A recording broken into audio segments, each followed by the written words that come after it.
utusang mangaral sa buong mundo, mga alagad. Paano silang nangaral?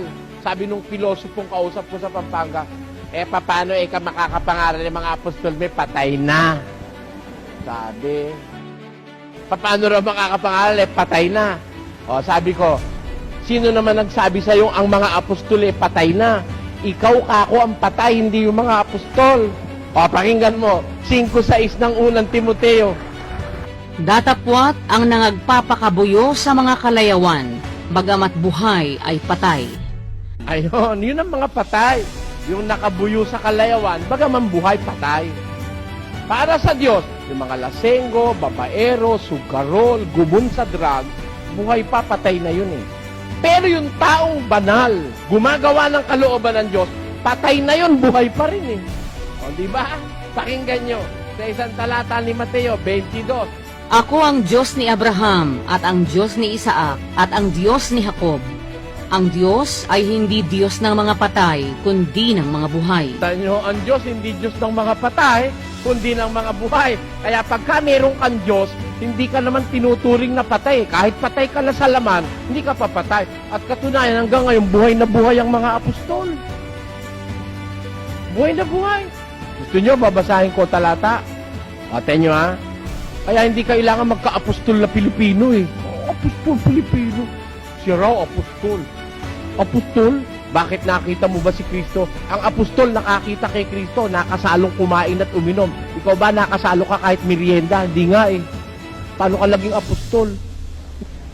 Yung apostol yung nakasalo ni Kristo, nakita si Kristo. Yun ang apostol. Oh. Sino ba yung mga apostol na yun? Yung 12, saka yung 2 apostol sa mga hintil.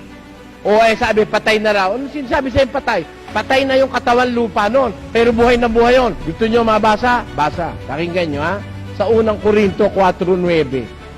Kaya ako di naniniwalang may apostol panlilitaw na tunay eh. Tunay apostol may lilitaw sa Pilipinas. Di totoo yun. Pakinggan nyo. Sapagkat iniisip ko na pinalitaw ng Diyos kaming mga apostol na mga kahuli-hulihan sa lahat. Kita mo na, di wala ka ng pwesto. Ulitin natin. Ulit. Sapagkat iniisip ko na pinalitaw ng Diyos kaming mga apostol na mga kahuli-hulihan sa lahat. May kasunod pa? Wala! Kami na ang kahuli-hulihan sa lahat na Natulad sa mga itinalaga sa kamatayan, sapagkat kami ginawang panoorin ng sanglibutan at ng mga anghel at ng mga tao.